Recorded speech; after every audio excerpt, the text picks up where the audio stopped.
Ankleshwar notified વિસ્તારમાં ભાજપ યુવા મોરચાની નવી સમિતિ દ્વારા સરદાર પટેલની પ્રતિમાને પુષ્પાંજલિ અર્પણ કરવામાં આવી હતી।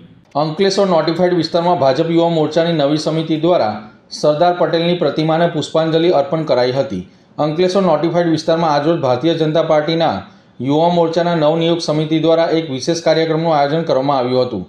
સંગઠનમાં નવી જવાબદારીઓ સંભાળ્યા બાદ યુવા મોરચાના નવનિયુક્ત હોદ્દેદારો અને કાર્યકરો મોટી સંખ્યામાં એકત્રિત થયા હતા અને લોખંડી પુરુષ સરદાર વલ્લભભાઈ પટેલની પ્રતિમાને ભાવપૂર્વક પુષ્પાંજલિ અર્પણ કરી હતી। આ પ્રસંગે ભારત માતા કી જય અને વંદે માતરમના નારાઓથી સમગ્ર વાતાવરણ ગુંજી ઉઠ્યું હતું। નવી સમિતિના સભ્યોએ સરદાર પટેલના જ આદર્શો અને રાષ્ટ્રવાદી ભાવનાને અનુસરીને સંગઠનલક્ષી કાર્યો કરવાની નેમ વ્યક્ત કરી હતી। આ કાર્યક્રમમાં ભાજપના સ્થાનિક અગ્રણીઓ અને યુવા કાર્યકરો હાજર રહી નવી ટીમને પ્રોત્સાહિત કરી હતી। આગામી દિવસમાં યુવા મોરચો આ વિસ્તારમાં લોકહિતના કાર્યોને સંગઠનને મજબૂત બનાવવા માટે સક્રિયપણે કાર્યરત રહેશે તેવો વિશ્વાસ હોદ્દેદારોએ આ તકે વ્યક્ત કર્યો હતો।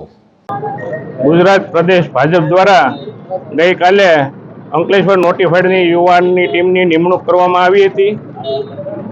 આ નિમણૂક બાબતે પ્રદેશ ભાજપ, જિલ્લા ભાજપ તથા નોટિફાઈડ ભાજપનો અમે યુવા ટીમ ખૂબ ખૂબ આભાર માનીએ છીએ અને આગામી દિવસોમાં નોટિફાઈડ યુવા ટીમ ખૂબ મજબૂતાઈથી કામ કરશે અને યુવાનોને જોડશે અને લોકહિત કામ કરશે।